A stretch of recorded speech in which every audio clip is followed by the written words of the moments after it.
a place called Packard Place, which is the downtown, or we call it Uptown Entrepreneurship Center.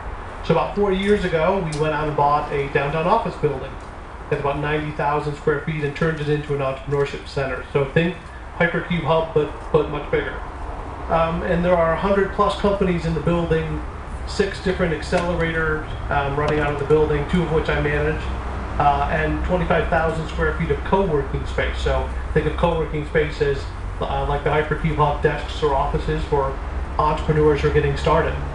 And the 2 accelerator programs I manage, those are programs you have to apply to get in, very competitive application process. We mentor those companies for 12 weeks and do a graduation day at the end.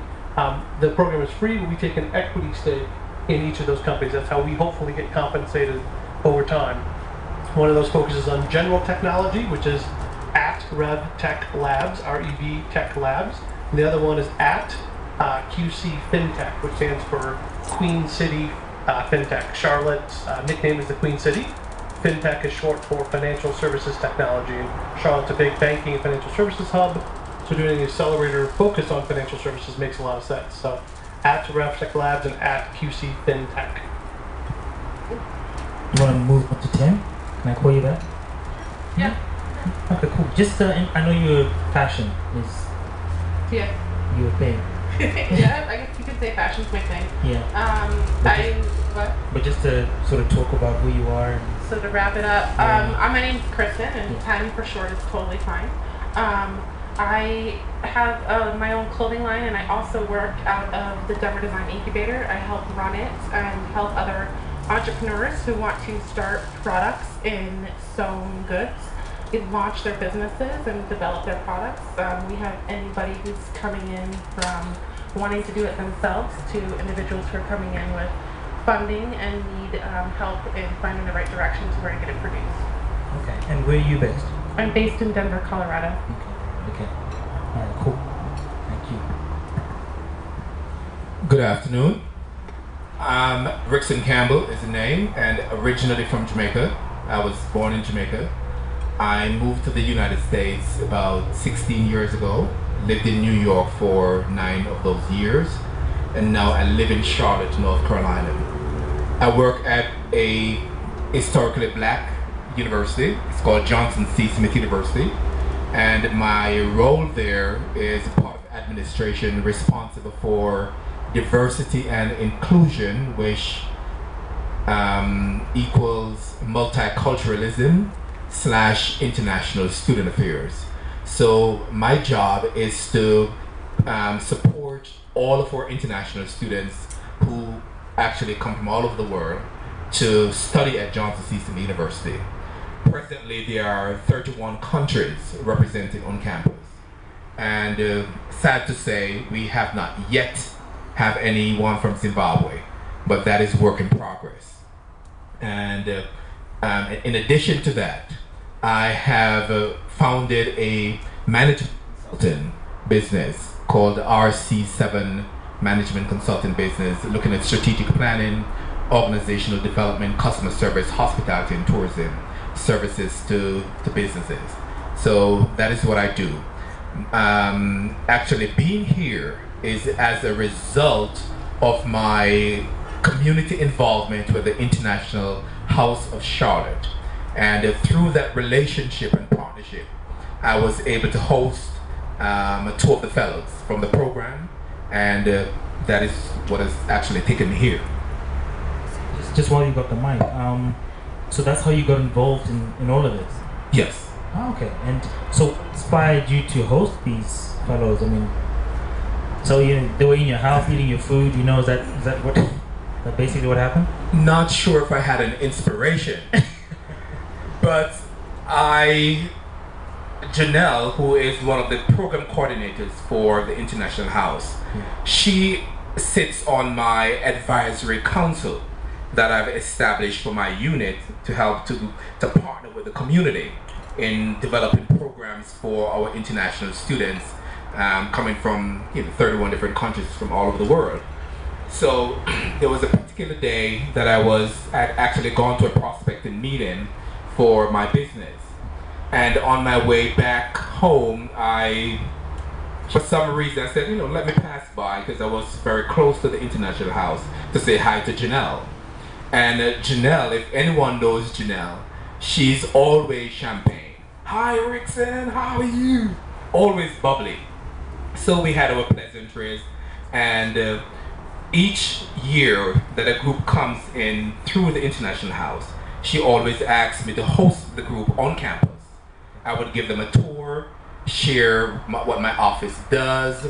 If there are students from perhaps that country, there is, that welcome feel, because they are familiar language and faces, etc.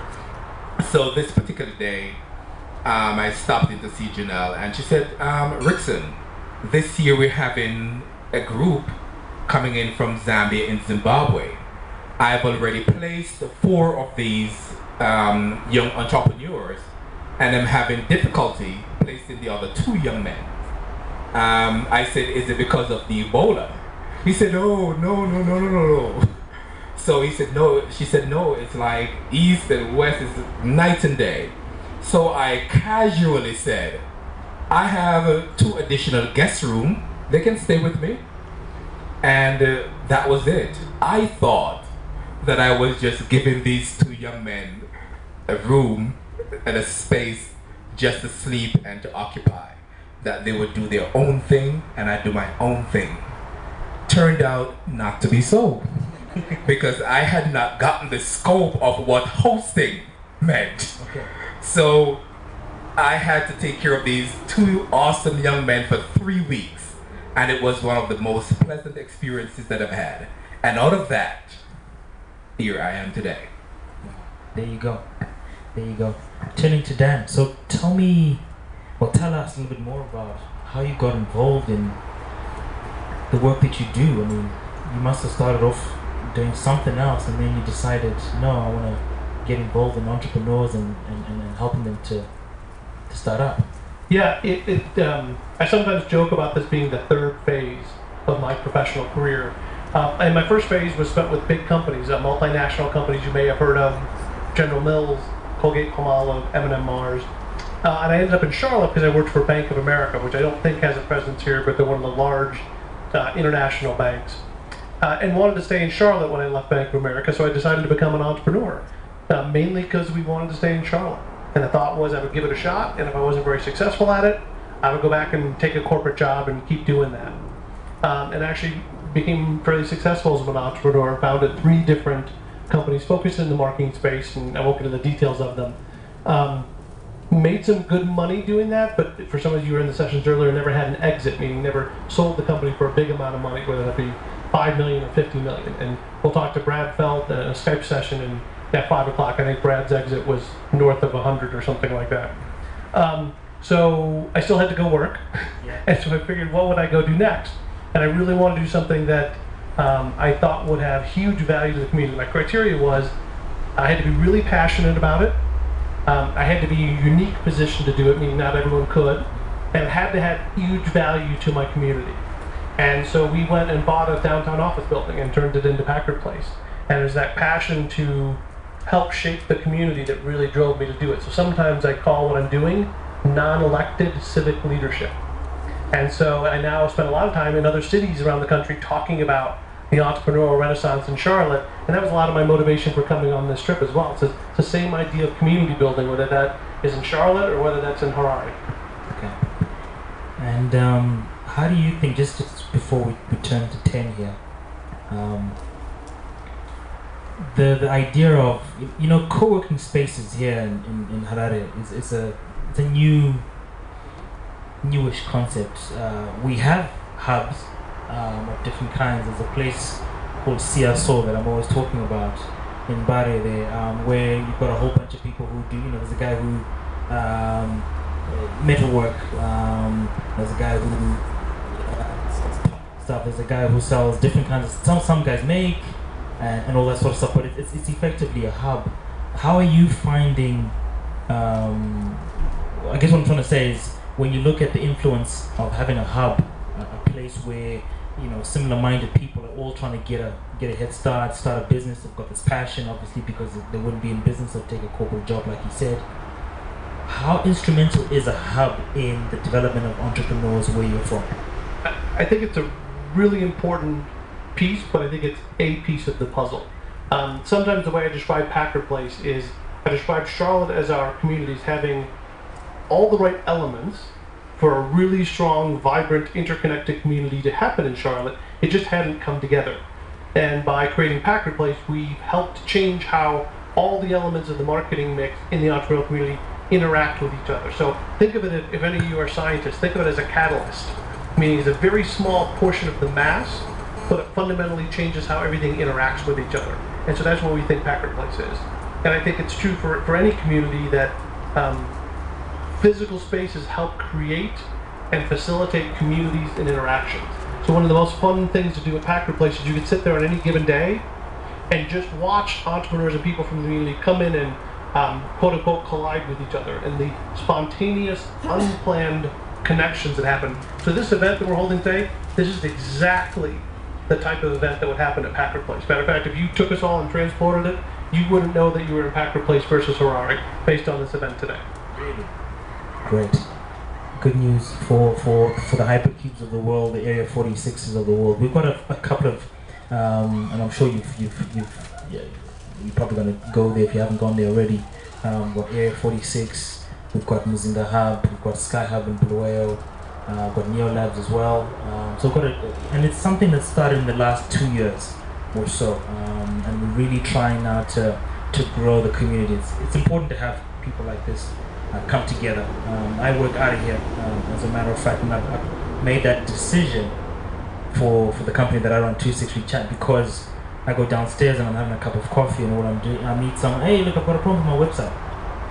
How do I fix it? And, you know, so much information out there. Turning to 10, tell us about your journey. How did you get into fashion? How did that work? Is it, you know, someone in the family? What is it? How does that? No one in the family. I think it's just inherent in my nature to always want to create and make. I think I've always been a maker from the get-go. And I think coming from my family, I was almost like the black sheep of the family for being that kind of way. My dad always recognized that I would much rather stay up all night and work 10 hours on building something versus sitting down for 2 hours and writing out an essay in school. So my innate nature is to make and create. I had always said that fashion was an interest of mine, and I, like most young people, for a long time didn't know what direction to take, how to get there. I got fortunate that a few things kind of fell in my lap and came together, and going to a school that offered a program, and worked my butt off. Yeah. Thank you. Worked my butt off to get into the program over at CSU, which is Colorado State University. Spent a lot of all-nighters and learned the trade of being in fashion. I think a lot of people go into it thinking that they're going to just sit and draw. They don't realize how much actual hands-on work it is, and that's something that wound up being really important to me and something that I really loved, and I kept working and I kept doing the same things over and over again, and that's something that I love about fashion, because there's always a challenge. How do you create this thing that's in your head, and how do you make it come together? So that's kind of where I got started, was at CSU, and then I worked for different fashion houses, and then eventually came back to Denver, which is not so much of a fashion hub in the United States. So out of the necessity of needing to find a job, I decided to hire myself and went to work. Hired yourself, I like that. I hired myself, and you know, some days when it's hard, I fire myself, but I normally rehire myself the next day. And how do we find your what's your label? How do we find you online? You can find me online at Imminent Rise is the name of my label. Okay, and so what sort of stuff do you make? It's sporty feminine luxury wear. Okay. Yeah. So nothing for me? No, I'm sorry. You're not quite my target market. Okay. But Okay. Yeah. Okay. In a few years' time. In a few years' time, hopefully. I can connect you with some great people who who make stuff out of Colorado for men now. Okay. Yeah. And how is the fashion industry in where you are? I mean, when I think of fashion, I think of the U.S., I think of New York. Then I think, so it's either East Coast or West Coast, basically. Yeah, precisely. The funny thing is, Colorado has several different schools that are producing a lot of talent in the industry, and as soon as they graduate, they up and leave because there are major fashion houses in New York and LA. So that's why I work out of the Denver Design Incubator. It's we have the resources to do it, but it's just actually getting the people to stay in Denver and create their pieces there before they decide to head out. So we're small, we're growing in this industry. We do have, it's funny how fast things have been growing. We've had 2 new production houses that I know of open up in the last year, and they're already packed with people who want to make stuff, and they're having a hard time bringing on new clients because our industry in Colorado for sewing products is growing so much. Really? Okay. So where do you work? You work out of a hub? It's called the Denver Design Incubator. What is that in sort of simple terms? So similar to like what Dan has going on, it's a space and a community of individuals, but it's specifically in the niche of sewing products. Okay. And the cool thing is that we have a machine shop next door where they sell industrial sewing machines. Because of our partnership with them and the fact that we work together, we have individuals who are looking for the machines come to us to understand how to use the machines. They go back to the machine shop to then buy the machines. They go to the part shop to buy the parts, and then they come over to us.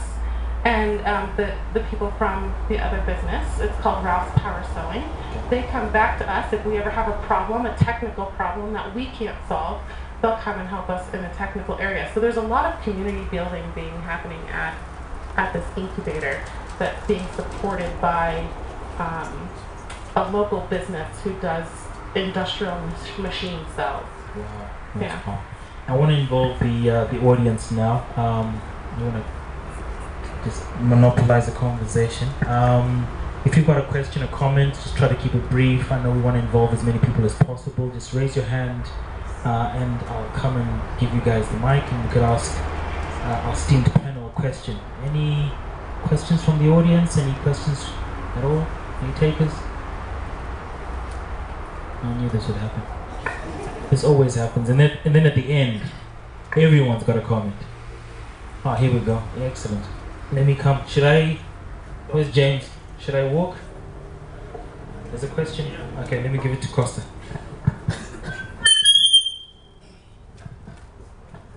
Okay, my name is Lance. I am a cleaner. My question is, statistically it's said 9 out of 10 businesses fail in the first 5 years of their lives. I just want to know, how does incubators come in handy to curb that? So to make sure everyone heard the question, talking about the percent of businesses that fail in the first year and how do incubators help that. And the answer is I describe it as we're trying to stack the odds in favor of the company as much as we can. We can't guarantee that a company is going to be successful. So part of what we do in terms of mentorship, so in our program, the companies that come in is a 12-week program. They're financial services technology companies. So in Charlotte, we have literally tens of thousands of people who are financial services executives, can be mentors, can be subject matter experts. So one of the companies in the last class was a company called Innovance. And they have a Twitter handle too, by the way, Innovance Tech, if you want to use it. And Innovance came in and they said they were a analytically driven trading platform for foreign exchange traders. That's pretty specific, right? Guess how much I know about that? 0. But we were able to connect them with the foreign exchange traders on the Bank of America trading desk, who then introduced them to 4 of their clients, who ended up helping get one of the kind of initial clients to use their platform. Plus, there were hundreds of people in Charlotte who are foreign exchange traders and no analytically driven trading platforms. So those connections to mentors is one of the main ways we do that. The other thing we do is we do fundamental business skills. So we do an assessment of people when they come in, then we actually use an angel investment checklist. It's a 3-page checklist